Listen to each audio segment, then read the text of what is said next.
Meu cônjuge e minha sogra costumavam conversar em sua língua materna, então eu as gravei, traduzi e descobri uma verdade chocante que mudou tudo. Minha esposa e eu nos casamos há 2 meses. Ambos viemos de culturas e etnias diferentes. Na cultura dela, é normal viver com os pais. Havíamos debatido nos mudarmos para a casa dos pais dela após o casamento, mas eu não me sentia confortável com essa ideia. Nasci e cresci nos Estados Unidos. Meus pais se mudaram para cá aos 20 anos para alcançar seus objetivos. Quando eu tinha 19 anos, me mudei e eles apoiaram minha decisão, então expressei meu desconforto com a ideia de viver com meus sogros. Ela me respondeu que isso era uma parte fundamental da cultura dela. Eu disse que respeitava nossas diferenças culturais, mas que não cederia nesse ponto. Queria ter nossa privacidade e já havia visitado o apartamento dela. Não caberíamos todos lá. Naquele momento, pensei que os pais dela viviam com ela. Ela também havia dado a entender isso. Me disse que cresceu neste país. Finalmente, chegamos a um acordo e ela me pediu para tentar por alguns meses. Se eu não me sentisse confortável, nos mudaríamos. Então aceitei. Tivemos uma cerimônia pequena, mas linda. Ao nos casarmos, me mudei para o apartamento dela e a família dela foi extremamente gentil. Não sentia que havia nada de errado. Sua mãe e ela conversavam com frequência em sua língua materna e eu sentia curiosidade. Pedi para que me ensinasse, mas ela se recusava, dizendo que não era necessário. Disse que queria fazer parte das conversas delas também, mas mesmo assim ela não me ensinava. O tempo passou e comecei a fazer algumas aulas online, mas ainda estava aprendendo. Entendia apenas algumas frases e palavras. Minha esposa e eu já estávamos casados há 1 mês e meio e minha sogra continuava dizendo para ela fazer isso. Essa era a única frase que eu entendia quando a via. Ela apenas sorria para mim com desconforto. Sentia que algo não estava certo. Perguntava para ela, mas sempre me evitava dizendo que me contaria depois. Com o passar dos dias, minha sogra parecia cada vez mais ansiosa com isso. Tentei perguntar a ela também, mas não me deu uma resposta. Estava farto disso. Nem sequer tínhamos ido à lua de mel. Eu queria viajar para o exterior, mas ela se recusava terminantemente, dizendo que estava ocupada com o trabalho ou inventando alguma desculpa semelhante. Um dia, estava conversando com uma colega de trabalho. Ela era do mesmo país que minha esposa, mas nunca a tinha ouvido falar a língua materna dela. Perguntei casualmente se falava aquele idioma e ela disse que sim. Pedi que me ajudasse a traduzir algumas frases e ela concordou. Disse que sabia que não era certo, mas que eu faria algumas gravações. Já estava morando com elas havia quase 2 meses e não gostava de ser excluído das conversas. Sabia que algo estava acontecendo e ia descobrir o que era. Não podia acreditar no que estava ouvindo. Minha colega de trabalho traduziu as gravações que eu havia feito em segredo das conversas entre minha esposa e minha sogra. A cada palavra, meu coração afundava mais no peito. Não eram simples conversas cotidianas sobre planos para o futuro. Era algo muito mais sombrio. Algo que eu nunca poderia ter imaginado. Minha esposa e minha sogra estavam planejando me usar. Eu era apenas um meio para um fim. Aparentemente, minha sogra estava profundamente endividada e minha esposa, que havia crescido aqui mas mantinha fortes laços com sua cultura, foi pressionada a encontrar uma solução. E essa solução era eu. Precisavam de alguém que pudesse sustentá-las financeiramente. Alguém que pudesse pagar as dívidas da família e garantir uma vida confortável para elas. Eu era o alvo perfeito. Um americano ingênuo, apaixonado e disposto a fazer qualquer coisa pela mulher que amava. Mas não era só isso. Havia mais, muito mais. Minha sogra estava doente, algo que eu nunca soube. Precisava de um tratamento caro e minha esposa havia aceitado se casar comigo para garantir que eu pagaria tudo. Elas riam nas gravações, zombando da minha ingenuidade. Minha esposa dizia coisas como, é tão fácil manipulá-lo, e, tudo que digo. E minha sogra respondia, você fez bem em escolhê-lo, ele é fraco, mas tem dinheiro. Me senti traído de uma forma que nunca pensei ser possível. Tudo o que havia construído com ela, todos os momentos compartilhados, todas as promessas feitas, eram uma farsa. Eu era apenas um peão no jogo delas. E o pior de tudo era que eu havia me apaixonado por ela. De verdade confiava nela. Havia aberto meu coração e minha vida para ela, e ela usou isso contra mim. Não sabia o que fazer. Minha primeira reação foi de pura raiva. Queria confrontá-la imediatamente, expor suas mentiras e deixar claro que eu não era o tolo que ela pensava que eu fosse. Mas algo dentro de mim me fez parar. Precisava pensar com calma. Precisava planejar meu próximo movimento. Se ela estava jogando um jogo comigo, eu também jogaria, e lutaria para vencer. Nos dias seguintes, observei que nada havia acontecido. Continuei agindo como se estivesse feliz e despreocupado. Até comecei a demonstrar mais interesse em aprender a língua dela, só para mantê-la desprevenida. Minha esposa parecia surpresa, mas feliz com minha nova atitude. Mal sabia ela que eu conhecia a verdade.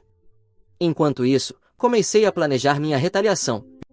Primeiro, precisava garantir minha estabilidade financeira. Tinha depositado uma quantia considerável de dinheiro em uma conta conjunta com minha esposa, mas agora sabia que não podia confiar nela. Lentamente, comecei a transferir o dinheiro de volta para minha conta pessoal, inventando desculpas sobre investimentos e gastos imprevistos. Ela não suspeitou de nada. Depois, comecei a reunir provas. Gravei mais conversas, tirei fotos de documentos e até segui minha esposa em algumas de suas saídas. Descobri que ela estava em contato com um advogado, provavelmente planejando como me deixar na pior situação possível caso eu descobrisse a verdade. Também descobri que ela tinha uma conta bancária secreta onde guardava o dinheiro que eu lhe dava para despesas domésticas. Com o tempo, tinha tudo o que precisava. Chegou o momento de agir. Numa noite, depois do jantar, sentei com ela na sala. Estava calmo, mas decidido. Ela parecia relaxada, sem suspeitar do que estava para acontecer. Precisamos conversar, disse, olhando diretamente nos olhos dela. Ela franziu a testa, mas concordou. Claro, o que houve? Peguei meu celular e comecei a reproduzir as gravações. Sua expressão mudou imediatamente. Ela empalideceu e pude ver o medo nos olhos dela. O que é isso? Perguntou, tentando se manter calma. Isso é você e sua mãe planejando me usar, respondi com firmeza. Eu sei tudo sobre as dívidas, sobre a doença da sua mãe, sobre o fato de que você só se casou comigo por dinheiro. Ela tentou negar, mas continuei. Não adianta mentir. Tenho provas de tudo. Gravações, documentos, fotos. Sei que você tem uma conta bancária secreta. Sei que estava planejando me deixar na pior situação possível. Ela começou a chorar, mas não me comovi. Você me traiu de uma forma que eu nunca imaginei ser possível. Usou meu amor e minha confiança contra mim. E agora vai pagar por isso. Expliquei que já havia consultado um advogado e que estava preparado para levar o caso aos tribunais. Tinha todas as provas necessárias para garantir que ela e a mãe dela não recebessem um centavo meu. Além disso, estava pronto para expor sua farsa a todos os nossos amigos e conhecidos. Ela implorou por perdão, dizendo que estava desesperada e que não tinha outra escolha, mas eu não estava mais disposto a ouvir desculpas. Tinha sido enganado, traído e humilhado, e agora era minha vez de tomar o controle. Nos dias seguintes, me mudei para um hotel e comecei o processo de divórcio. Meu advogado garantiu que eu estivesse protegido em todos os aspectos e cortei todo o contato com ela e sua família. Também revelei a verdade aos nossos amigos em comum, certificando-me de que ninguém mais caísse na armadilha dela. Foi um período difícil, mas eu sabia que tinha feito a coisa certa. Me libertei de um relacionamento tóxico e manipulador, e agora estava livre para recomeçar. Anos depois, olho para trás e vejo que essa experiência me ensinou uma lição valiosa. Aprendi a importância de confiar nos meus instintos e nunca subestimar o poder da verdade. Também aprendi que não importa o quão dolorosa seja a traição, sempre há uma maneira de se reerguer e seguir em frente. Hoje estou em um lugar muito melhor. Encontrei alguém que realmente me ama e me respeita, e sou grato por ter tido a força de deixar para trás o que não era bom para mim. A vingança pode ter sido doce, mas a verdadeira vitória foi encontrar a paz e a felicidade que eu merecia. Olhei para ela sentada à minha frente, enquanto soluçava, tentando me convencer de que tudo havia sido um grande mal-entendido. Mas eu não sentia nada além de desprezo. Cada lágrima dela parecia ensaiada. Cada palavra, vazia. Eu queria que ela soubesse o quanto havia perdido. E que ela não teria mais nenhum poder sobre mim. Você me traiu, disse com firmeza, e nunca vou esquecer. Mas agora é a minha vez. Naquela noite, antes de irmos dormir, ela tentou se aproximar de mim. Tentou agir como se ainda fossemos um casal, mas a afastei com um simples olhar. Não me toque, murmurei, e ela recuou. Dormimos na mesma cama, mas foi a última vez. Eu estava decidido a agir no dia seguinte. Sem dizer nada, liguei para meu advogado e expliquei a situação. Ele ficou surpreso com o nível de manipulação e me orientou sobre como proceder. Entrei em contato com o banco para bloquear qualquer movimentação na conta conjunta que ainda pudesse estar ativa. Eu não ia permitir que nem um centavo caísse nas mãos dela ou de sua mãe. Também transferi todos os bens que estavam em meu nome para um fundo fiduciário protegido. Esse foi o primeiro passo para garantir que eu sairia dessa situação sem perder nada. Enquanto isso, continuei fingindo durante dias, agindo como se tudo estivesse bem, até demonstrando um pouco de afeto falso para mantê-la desprevenida. Ela parecia começar a acreditar que eu estava considerando perdoá-la, mas em segredo eu aproveitava cada detalhe do meu plano. Uma semana depois, tudo começou no trabalho.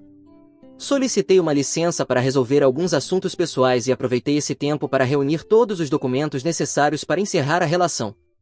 Contratei investigadores particulares para descobrir mais sobre as maquinações dela e de sua mãe.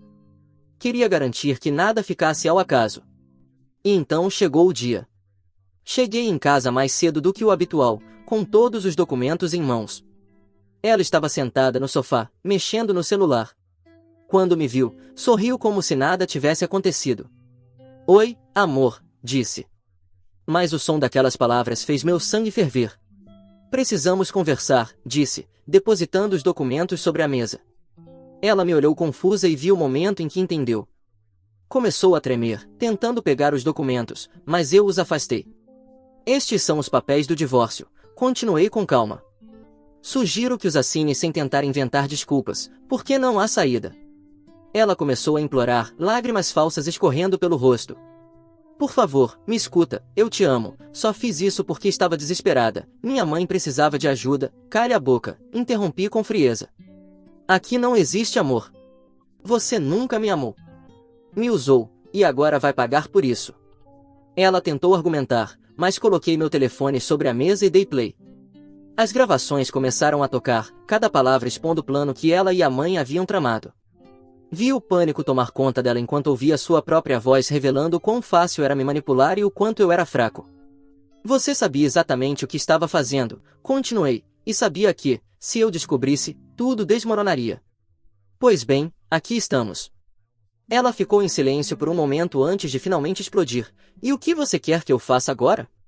Que eu vá embora e deixe minha mãe morrer? Acha que é melhor do que eu?" Ri com amargura. "Não é meu trabalho salvar sua mãe. E certamente não é meu trabalho sustentar vocês duas enquanto riem de mim pelas costas." Levantei-me e recolhi os documentos. Já tinha tomado todas as precauções necessárias. "Você e sua mãe não vão receber nada de mim. Já avisei o banco, a polícia e meu advogado. E, a propósito, você tem até o fim da semana para deixar este apartamento. Agora ele está no meu nome." Ela ficou em estado de choque. Mas eu ainda não tinha terminado. "E mais uma coisa. Todos os nossos conhecidos, todos os seus amigos, saberão quem você realmente é. Vou garantir que ninguém mais caia no mesmo golpe que eu." Naquela noite, arrumei minhas coisas e me mudei para um hotel. Não queria passar mais um segundo naquela casa. Ela me ligou dezenas de vezes, mas bloqueei o número. Minha decisão estava tomada. Nos dias seguintes, finalizei o divórcio. Minha advogada me informou que, com todas as provas que eu havia reunido, ela não tinha como contestar nada. Enquanto isso, publiquei as gravações de forma anônima em fóruns e redes sociais onde ela e sua mãe eram conhecidas. A reação foi devastadora para elas. Amigos e familiares começaram a se afastar. E os boatos começaram a se espalhar. No fim, ficaram sozinhas. Exatamente como mereciam.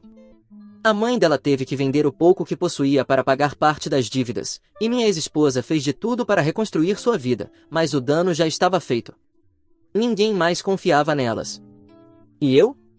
Comecei de novo. Me mudei para outra cidade. Comprei um novo apartamento. Hoje, pela primeira vez em meses, senti paz.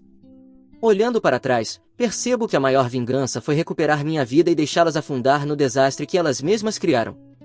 Tentaram me destruir, mas no final foram destruídas por suas próprias decisões. E eu segui em frente, mais forte do que nunca. Atualização final. Meses se passaram desde que tudo aconteceu. Hoje, olhando para trás, não carrego mais ódio no coração. O que aconteceu comigo foi doloroso, sim, mas também libertador. Eu precisei ser quebrado para me reconstruir. Precisei ser traído para aprender a me proteger. Aprendi que o amor verdadeiro não exige sacrifício cego, e que confiança deve ser conquistada, não manipulada. A minha ex-esposa tentou entrar em contato algumas vezes, por e-mail, por redes sociais, até por meio de amigos em comum. Mas não respondi. Ela dizia que sentia muito, que queria uma segunda chance, que tudo havia sido um erro. Mas eu sabia, o perdão não significa reconciliação. Eu a perdoei, sim, por mim, para seguir em frente, mas nunca mais permitiria que ela voltasse à minha vida. Hoje, vivo em paz. Tenho um novo emprego, amigos que me respeitam, e encontrei alguém que me ama pelo que sou, não pelo que posso oferecer. Ainda carrego cicatrizes, mas elas não doem mais. São apenas marcas da batalha que venci. Se você está passando por algo semelhante, escute seu instinto. A verdade sempre encontra um jeito de vir à tona. E quando isso acontecer, não tenha medo de recomeçar. Porque a liberdade e a paz não têm preço.